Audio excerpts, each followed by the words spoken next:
The evolution of the jungle. Here's how it all got started, folks. 1971 Erie High Street, our first fruit stands on a vacant used car lot. We put together stands from old camper tops from the junkyard because the city of Hamilton wouldn't give us a permit for roofs. It was great when the weather was nice, but when it rained, we had to shut down, and once it rained for 3 days straight. That's my mom. She was always there helping. What a worker. There's my dad. They drove down from Cleveland to help. There, that's on my 22nd birthday. I was making about $200 a week back then, working about 80 hours. My dad would just shake his head. Are you crazy, kid? You went to college for this? There I am. Look at that black hair. Man, those were crazy days back then.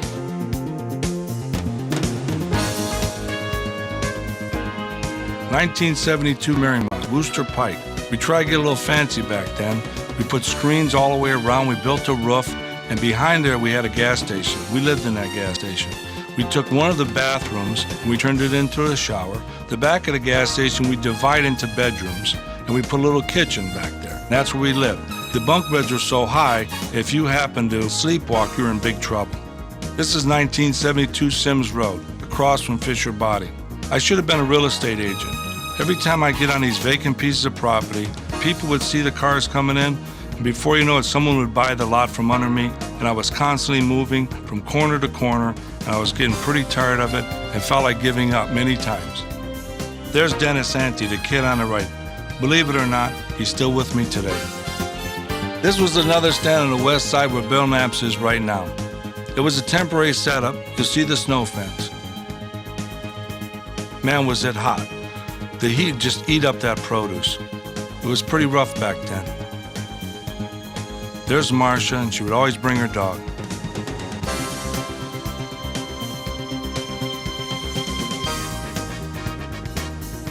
(1973), this is across from Fisher Body. You probably remember this spot the most. We were really making progress then. We had a real roof. It was temporary, it still leaked, but at least we had the sun off the produce. Bill Warner, the superintendent of Fairfield, really helped me get that through.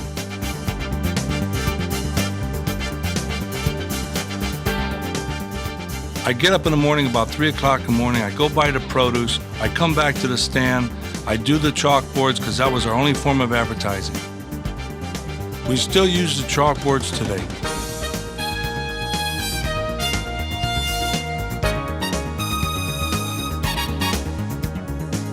I told you everything had to be portable. You see that trailer? I had to gut it out and made it into a cooler. I wanted to paint it a flashy color, so one day I was spraying it lavender. All of a sudden, across from Fisher Body, guys were waving their hands in the windows. I thought they were saying, "Good luck, kid." One ran across the street, said, "Hey, the wind's blowing that way. You're getting lavender all over our windows." Boy, did I turn that machine off in a hurry. Hey, who's that good-looking guy?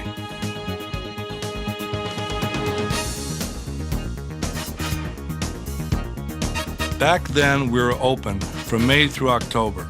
We had a nice little business. Most of the people remember that stand. I see a lot of my same customers in the store today.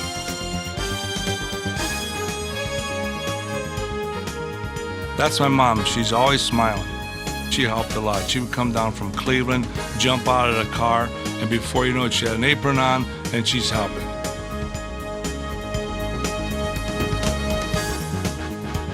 (1975), guess what, folks? We finally got our own piece of property.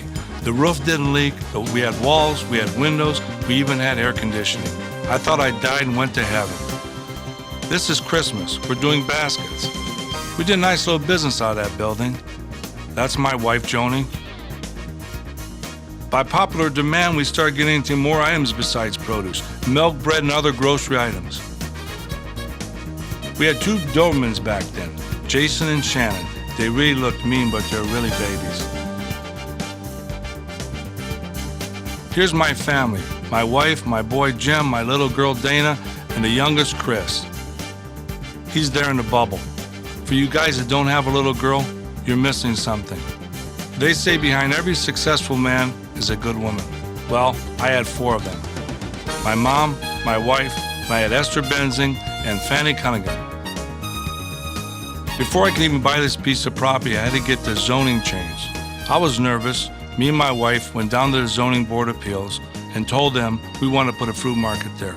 The lawyer stood up for the city and said, "You can't do that. It's not zoned properly." I said, "Wait a minute. Next door there's an Arthur Treacher's. That's commercial." The lawyer said, "That's different, because people working the area can go there and eat lunch." Esther stood up and said, "I don't see the difference between having an apple or an orange, or going to Arthur Treacher's for lunch." She banged the gavel on the table and said, "Good luck, son," and I was off and running. Now I actually had to buy the property, so I met with the owners. One of them was Fanny Cunningham. I had $10,000, but I didn't have any credit. She said, "Can your parents co-sign?" I says, "No, I don't want my parents to co-sign. They work too hard for their money. I don't want to take the chance." And we just sat there and waited. Then Fanny stood up and said, "I'll co-sign for you. Good luck." I said, "You won't regret it. I'll never be late on my payment," and I was off to the races. Well, this was a great little store. We still had mostly produce, had a little wine, a little deli, but it was really too small. On busy days, people were lined up at the registers like crazy. We only had 9 at that time. Look at all these young kids. We're all about the same age. We worked as a team. We sold corn for 99 cents a dozen back there. Look at Dennis Andy again. When Brennan Casano brought the carolers over one Christmas, there were so many of them they stopped the whole store. In 1988 is when we really started taking a little bit of gamble with the craziness of jungle gyms and niche marketing. We added palm trees. We built the animal scene out in front. People said, "You're crazy. Why do you want to put so much money in that?" But I wanted to see what would happen if I could make a store that's entertaining and fun for shoppers, again, across the line. And it was real scary. We expanded again into the bakery, a bigger deli, a meat market, wine, seafood, all the things our customers were asking for. I want shopping at Jungle Gyms to be fun because I enjoy myself. I work 80 hours a week over there. There I am playing shopping cart bingo, where you pay 3 or 4 of a kind on your register tape and you win your groceries free. I love my customers. There, this lady here, see this lady right here? See that big smile on her face? She just won $350. See my face? I'm not smiling anymore. She's smiling.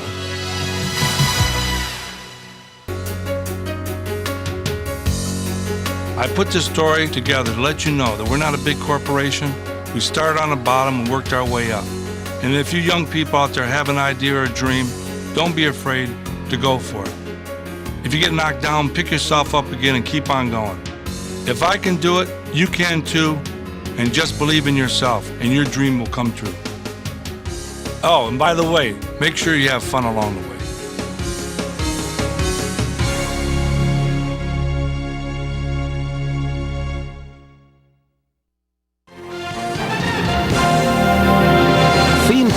Statue Garden, or Madcap Playground. Actually, it's all of the above, and more. Like you're in a safari. It's Jungle Gyms, and it's like no other place on earth. Just outside Cincinnati, Ohio, Jungle Gyms occupies a massive 13-acre complex, the size of 17 football fields. It's truly a shopper's Super Bowl. And to serve it all, wearing many costumes just for fun, is the man himself, Jungle Jim. This store is about 180,000 square feet. Per square footage, like if you talk to a lot of these different stores and go sales per square foot, I mean, they would look at me and say, "What are you doing?" Because our numbers are real small. You see all the beers here? You know, a lot of these nobody carries because they don't move. So this stuff turns for us. Every once in a while, people might come in here, they want this and they want that, so we carry all this stuff. Every week, 25,000 people journey through Jungle Gyms. People travel for hours to get here, many searching for items from their homelands. I am from Trinidad, which is in the Caribbean, and some of my favorite stuff from back home is here. And that's just part of Jungle Gym's mission. Just picture yourself in a foreign country, all right? And every time you go into a grocery store, there's always their country's groceries. You never see your stuff. So when you walk in and you see 30 foot of American products, Cheerios, everything, what are you going to think? You're going to say, "Hey, these people, they want my business. They like me. Look, they have my stuff." So it makes people feel welcome. But it's taken years for Jim's dream to grow into its present-day massive size. 1971, I started on the side of the road. And, my dad says, what are you doing? Because he worked in a fruit market. So I said, what are you doing? You went to college to work in a fruit market? Today, Jim's Fruit Market has become a massive food site, divided into whole worlds of different foods. They've got the largest selection of cheeses anywhere, more than 1,600 different kinds. And with more than 140 types of honey from around the world, Jim's is one sweet shopping experience. In fact, Jungle Jim's is so big, customers can get lost in the thicket. Detailed maps help guide shoppers on their tour through the foods of the world. The produce department alone covers a full acre. A journey into the meats department can be a heady experience, from pig ears to beef hooves to whole lamb heads. Yes, the eyeballs are intact because some Asian cultures eat them whole. Going fishing? Jim's got the freshest fish around, including crayfish flown in live from Louisiana. Looking for rice from India? Pick from 12 authentic basmatis. Everywhere you turn, Jim's is brimming with uncommon foods from around the world, like Thailand's rare durian fruit. They look like porcupines, smell like skunks, but they're loved for their custard-like insides. It tastes like heaven, but smells like hell. They've also got the exotic and hairy Malaysian rambutan, a delicious coconut-like treat. Beware the yams of New Guinea. If these aren't prepared just right, they can be toxic. Then again, some customers love dangerous food. Hunting for a near-toxic hot sauce? Jungle Jim's got over 870, America's largest retail selection. The names alone can prompt fear. And one sauce is so hot, customers who want it have to sign a waiver. But for Jim, it's always been about more than just the food. I'm roller skating back to my office, what's about 200 feet? 3 people came up to me and said, thank you for having this store. I mean, sincere. I mean, this is no baloney. Thank you so much for having this store here. And that's, you ask me why I'm in business? Isn't that neat? Our Business Leader Spotlight shines on one of the most colorful and successful entrepreneurs in our hometown, a gentleman who goes by the name of Jungle Jim. Today we're on location at Jungle Jim's International Market in Fairfield, Ohio, to get an inside look into Jim's great company. Jim, welcome to Fifth Third Bank Hometown Business Thank Weekly. you. Glad to be here. Glad to be here. Shoot. I have to ask you, most people know you by Jungle Jim, but what is your real name, Jim? I don't know if I want that out. No, I'm just kidding. I'm just kidding. Jim Bonaminio. I'm glad you're saying it instead of me, so I'd probably get it wrong. Bonaminio. Bonaminio. So once you get going with it, it's all right. But I never wanted to use that because of that fact. So we used Jungle Jim, and I'm glad we did because we could play at all different angles when it comes to marketing. But go ahead. Go. Jim, tell us a little history about how you got started in the business. What was your dream 20, 30 years ago? What was my dream? What was your dream? Okay, what was my dream? Let me see. When I was at college, I was in marketing. I always wanted to be in sales. You know why? Because sales to me was like hunting. And I hate to fish because I lived on Lake Erie. Retail's fishing. You sit there on a boat. You sit there on a boat, and you're sitting there waiting for the fish. That's retail, okay? I said, I never want to be in retail. Always be in sales because you can get out there and make a difference. I'm sitting here right now waiting for that door to open up for people to come in. That's fishing, right? And I said, I'm never going to marry an Italian woman because I was growing up with them and they're all over the kitchen and what I ended up doing, I'm in a retail business and I married an Italian wife. We've been married for 30-some years. So much for planning. What made you so much for strategy? What made you decide to go into retail then? What was your passion at the time to go into retail? I hate to say it. I hate to be so shallow, but money. It's okay. That's what business is all about. It was it. That's the way I started. I needed money for college, so I started peddling tomatoes at Miami University.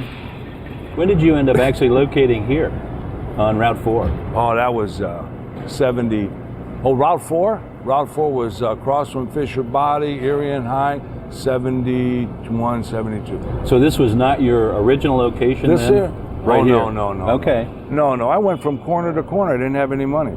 So I ran across a real estate guy and said, listen, you know that corner over there, it's worth all that money? He says, yeah. He said, you want to buy it? I says, no, I can't buy it. I said, but it's sitting empty. why don't you let me have a squatter? I said, I'll pay you so much, like a fraction of what it's worth.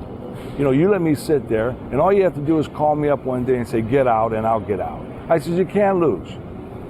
All right? And a couple guys let me do that.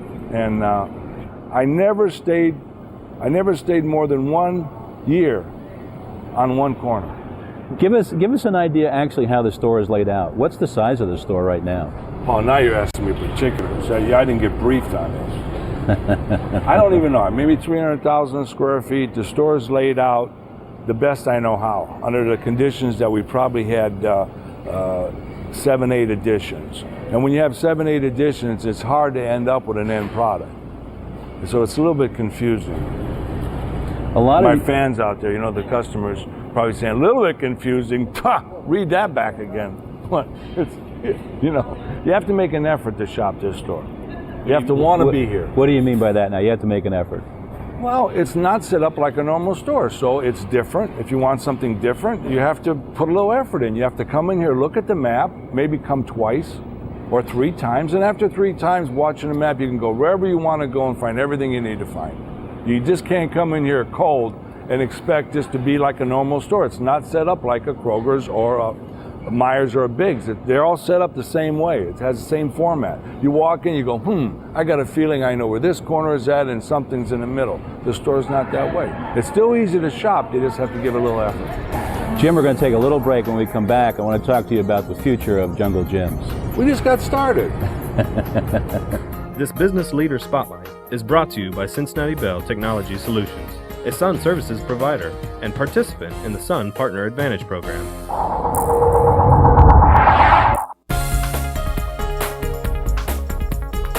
We're back in the jungle on Fifth Third Bank Hometown Business Weekly.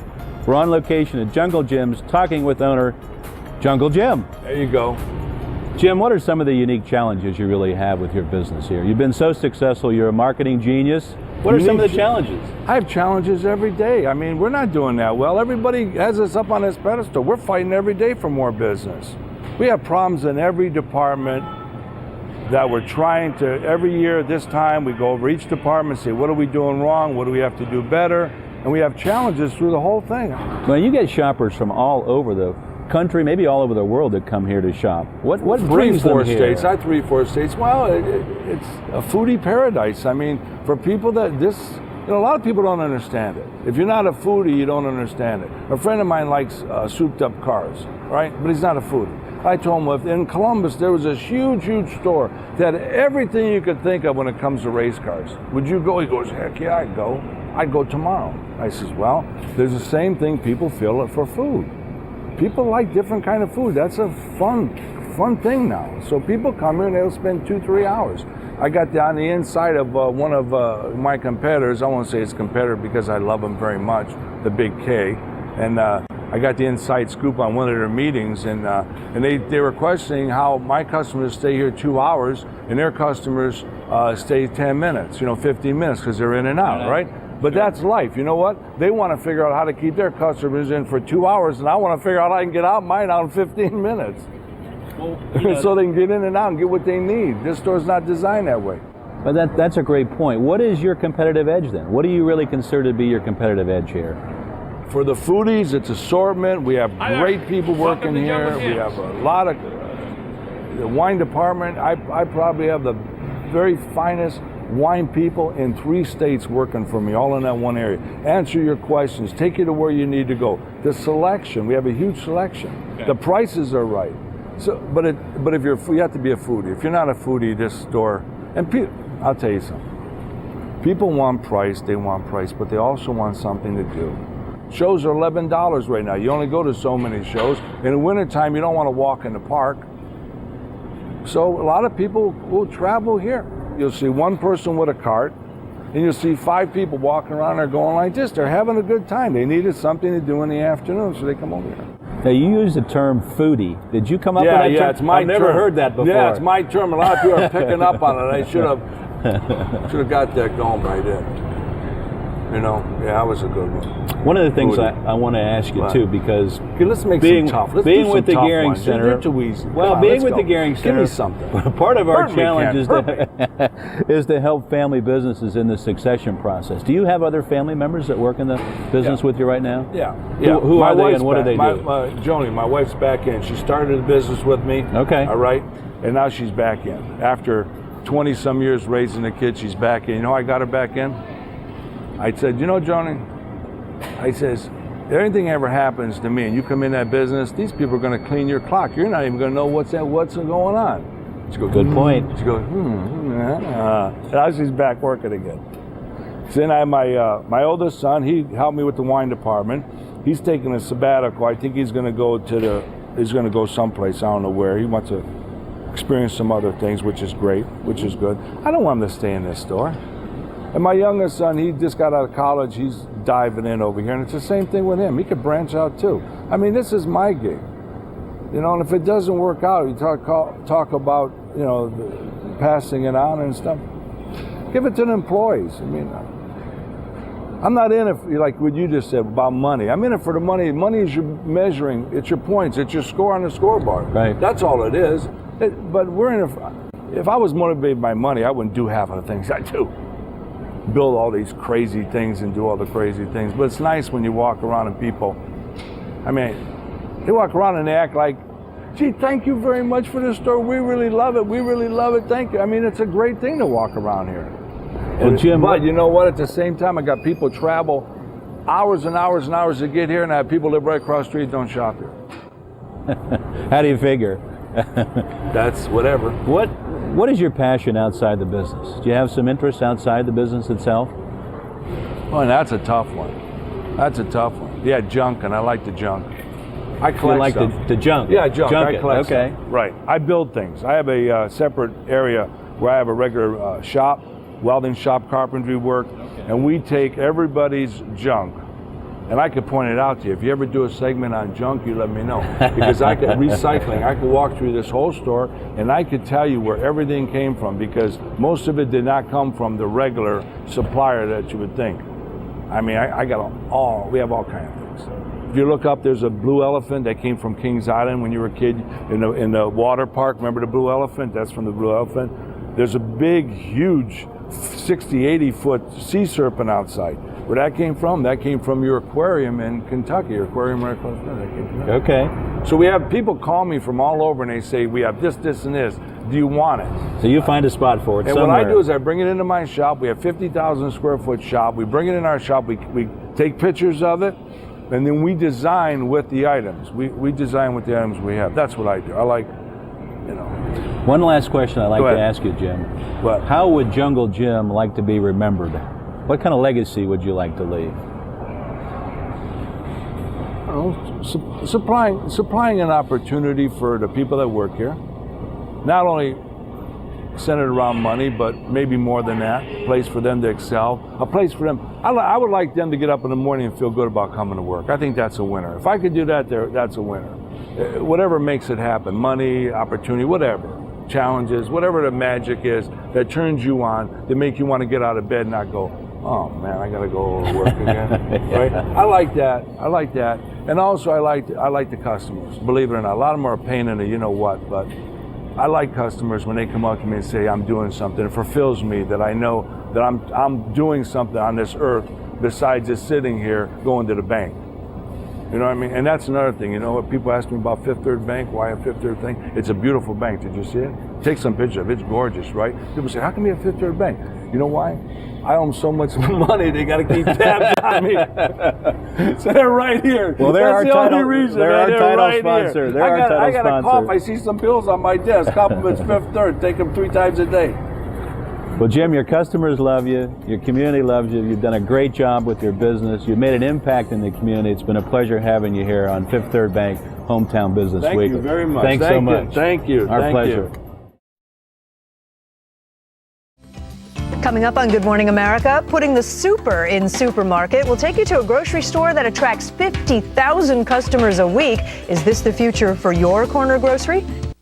Well, maybe you got a note on the fridge there. It says milk and eggs, and maybe you need to head out to the grocery store sometime this weekend. But you probably won't be going to a grocery store like the one we're about to take you to live. Customers, of course, are demanding more for less in this era of big box stores. And supermarkets are redefining super, constantly trying to outdo each other in the supermarket wars for your money. And ABC's Tiana Hernandez joins us from ground zero of that battle. Good morning to you, Ty. Oh, good morning, guys. Excuse me, you've just caught me in the middle of grocery shopping. Yes, this is a supermarket. It's called Jungle Gyms in Fairfield, Ohio, and even though you have probably never seen anything like this, some say it is the wave of the future as traditional stores try to draw on your business. 50 years ago, a trip to the grocery store was not exactly filled with a lot of surprises. The produce usually looked the same wherever you shopped, the clerks were friendly, and the bag boys would even help you carry your groceries to the car. The boys are with their father. Would you please help me with these? Why, of course. Enter the modern grocery shopping experience. Bigger crowds, less personal attention, and so many choices. It can be downright confusing. Supermarket shopping, it is a difficult experience. I never find what I'm looking for. The places are busy all the time. It's frustrating.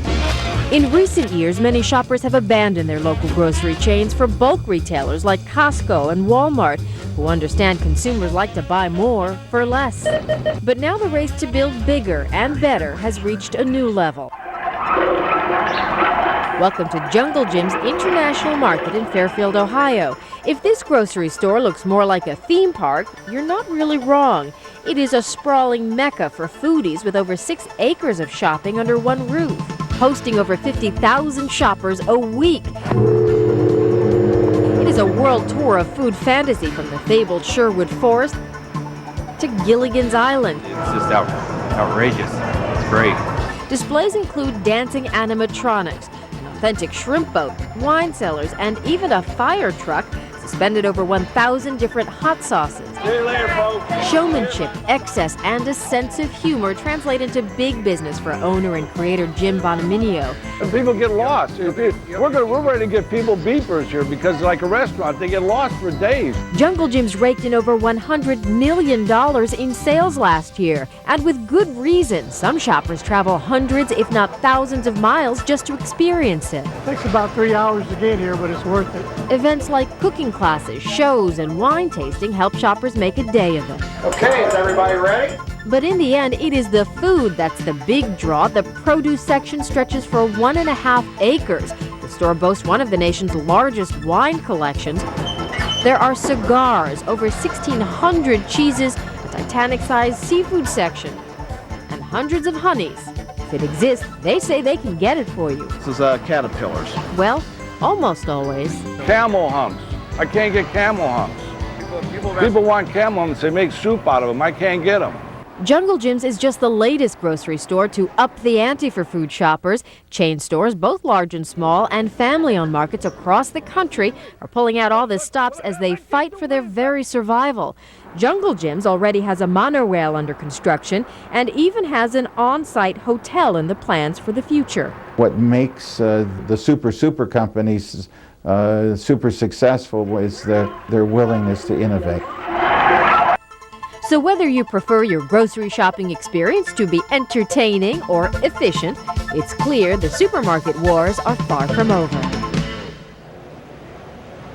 And it's not just Jungle Gyms. Other stores are offering things like childcare, computers to help you shop, even televisions in the shopping carts. Your kids are going to be begging you to go to the grocery store, but they have to eat their vegetables first. Yes. Thanks, Ty. Tell Jim I got a guy who's got plenty of camel humps. Lower East Side.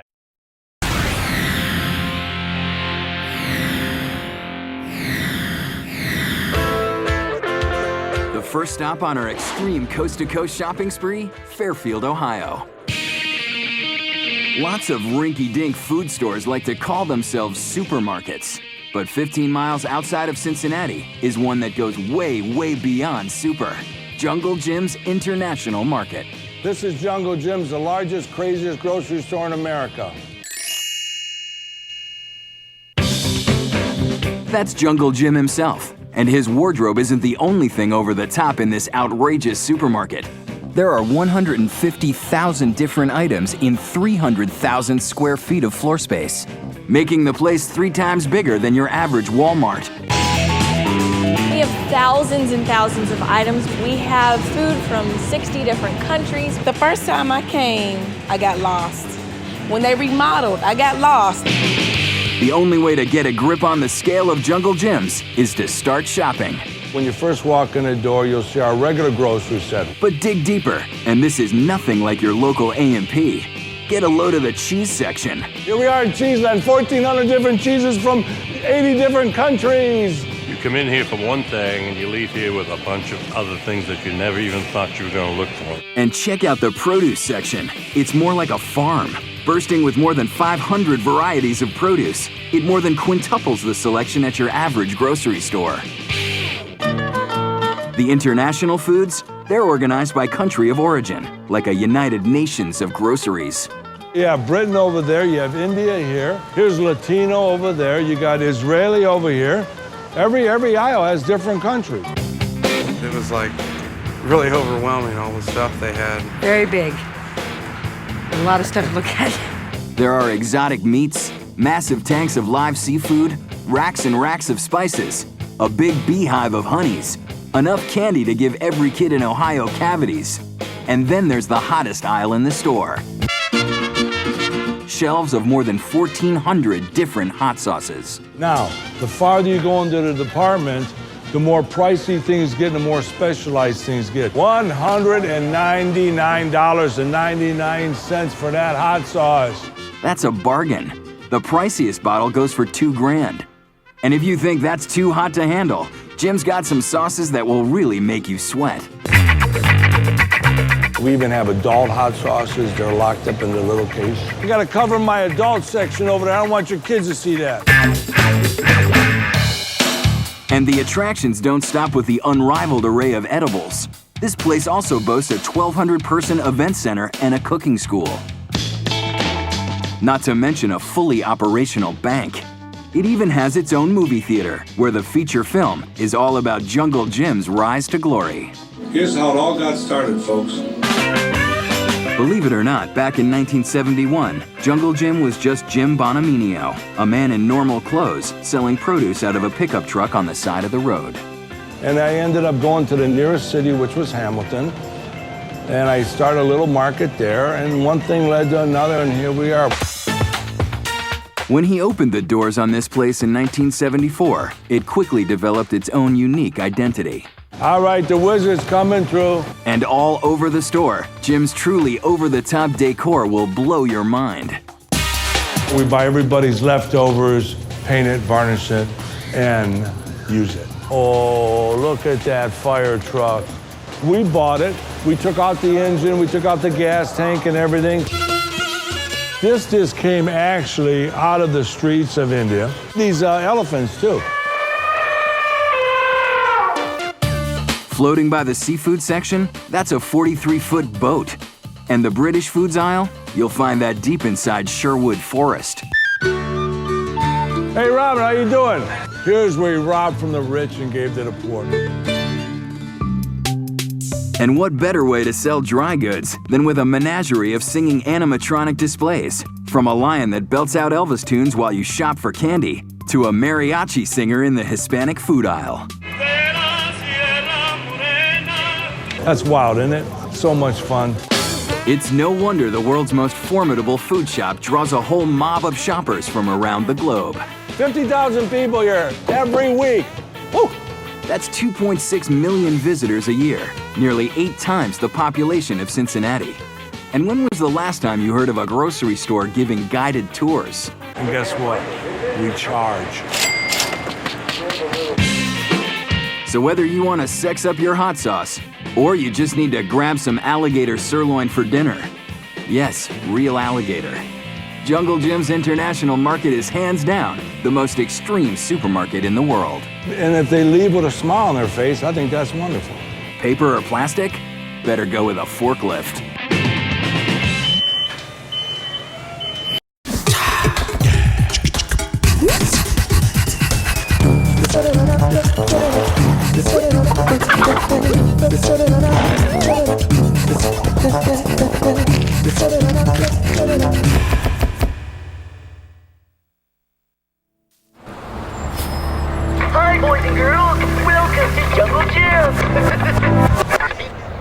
In the global battle to control what we eat, the big players will stop at nothing.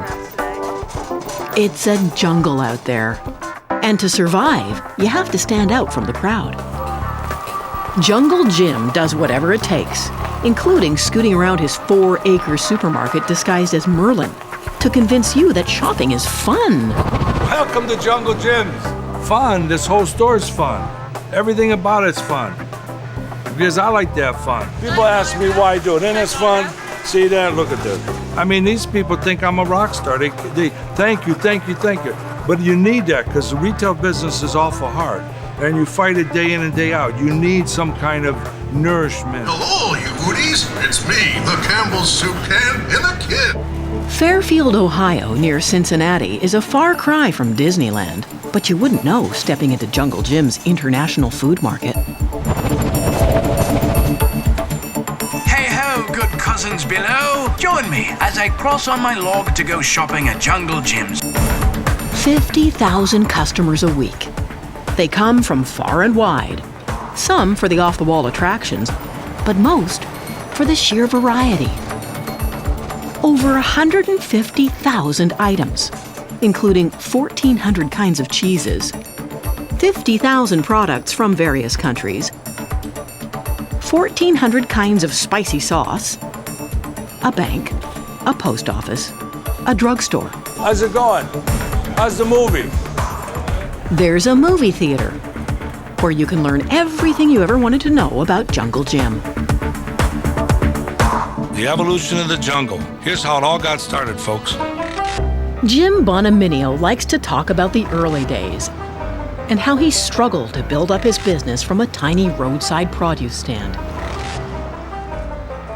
It's a poor man's business. You could start with nothing, and that's what I did. I started on the side of the road. I had a lot of businesses when I was younger, 15, 16, 17, because my mother was a Martha Stewart, see? Hi, Jungle Jim! My mother was a Martha Stewart with a Donald Trump mixed together, and that's who raised me. And she made me crazy. It's always business, business, business. How did I get like I am? My mother. She's nuts. You'd want to be a little crazy to get into this racket. Competition is fierce, and the profit margin is tiny. About 2% on most products is the industry standard. Where's that? Where are all these tourists coming from? Then there's the competition. Weaker men might submit, but not Jim. He seems to enjoy the fight, and for him, it's not just about winning. Yeah, you want to win, but it's how you play the game that's more important. You know what I mean?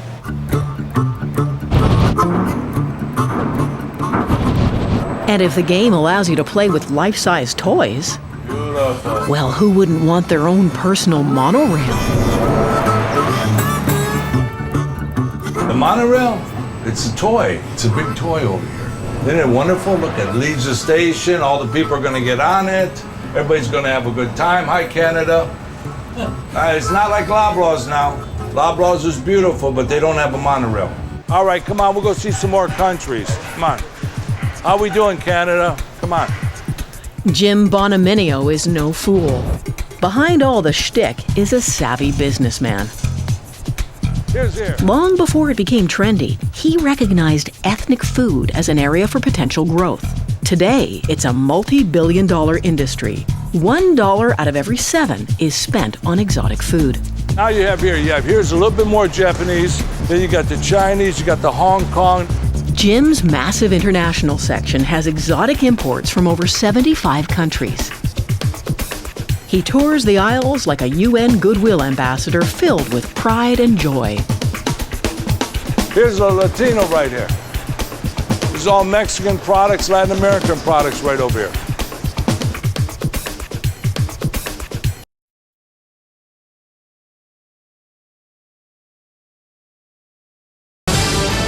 From the Power of 4 and clickondetroit.com. Local 4 News at 5 starts right now.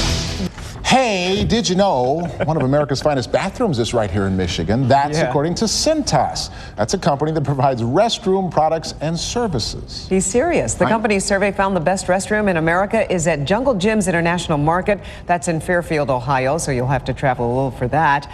Other top-ranking restrooms are in Virginia, Nevada, and Vermont. The 5th best restroom in the survey is here in Michigan. It's at Fandangle's restaurant that's located in, believe it or not, Flushing, Michigan. Naturally. Can't make this stuff up.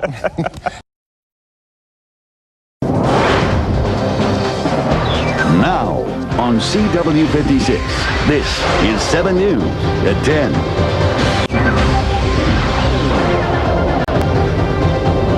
This porta potty has a little surprise behind its door. We're going to give you a tour. It's actually America's best bathroom. The rest stop was selected over 250 entrants based on exceptional hygiene, style, and accessibility to the public. Take a look around. There's art on the walls. It's located in Cincinnati. It looks very clean. The bathroom won the award through an online vote. You know, my wife refuses to go into porta potties. I think that may change her mind. I'm a little bit impressed about that one, too. Live, local, late-breaking. News Channel 8 at 6. And when it comes to the best bathroom in America, this one flushes away the competition. Still ahead tonight on News Channel 8 at 6:30. And who says we don't go out anymore? We leave you tonight in the best bathroom in America. You're welcome. It's located in Jungle Gyms International Market in Cincinnati, Ohio. What's so special about it?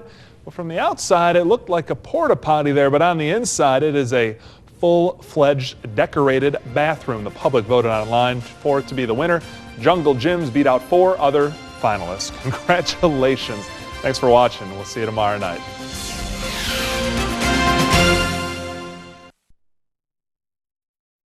This is Fox 11. And a Cincinnati area grocer is now officially home to the nation's best bathroom. The International Market wiped out the competition, get that, wiped out the competition, to win the 6th annual contest sponsored by the business supply company Cintas. The Ohio company won the most votes for its exceptional hygiene, style, and access to the public. Congratulations. You're watching Channel 3, WCAX, Burlington. From Vermont's most watched news station, this is the Channel 3 News. Well, it appears Vermont does not have the most beautiful restroom in the nation. Another potty has been named tops. A national bathroom supply company sponsored the contest. Tourists submitted the nominations. One of the finalists was the bathroom at the Vermont Maple Museum in Proctor. Many liked the gleaming white stone on the floors, vanities, and walls. But after tens of thousands of votes were calculated from an online poll, a bathroom in Ohio flushed the competition. The restroom is at Jungle Gyms International Market. They won for the jungle-themed restroom. This is ABC 13. Good morning, Virginia. Well, it's not your typical award, but hey, winning is winning, right? That's the attitude of Jim Bonamino, the owner of the grocery store near Cincinnati. Jungle Gyms has just won the 6th annual America's Best Bathroom contest. The store's facilities edged out the competition for its exceptional hygiene, style, and access to the public. And actually, Jim's pretty excited about it. National contest, we're bringing it home to Cincinnati and Fairfield. That's a big deal. I don't care what kind of contest it is. This is wonderful. Now, one of the runners-up, a store in Flushing, Michigan. Get it, Sean? Flushing. I get that. Now, WBOC News This Morning. Delmarva's news leader. Well, there are those who say that if you got to go, here's the place to be. A bathroom in a Cincinnati, Ohio International Market has won the coveted title of Best Bathroom in America. Jungle Gyms edged out 4 other businesses to capture the 6th annual championship. It got the most votes for its exceptional hygiene, style, and access to the public. And just an ironic twist of fate, one of its top competitors was a business from Flushing, Michigan. Aww.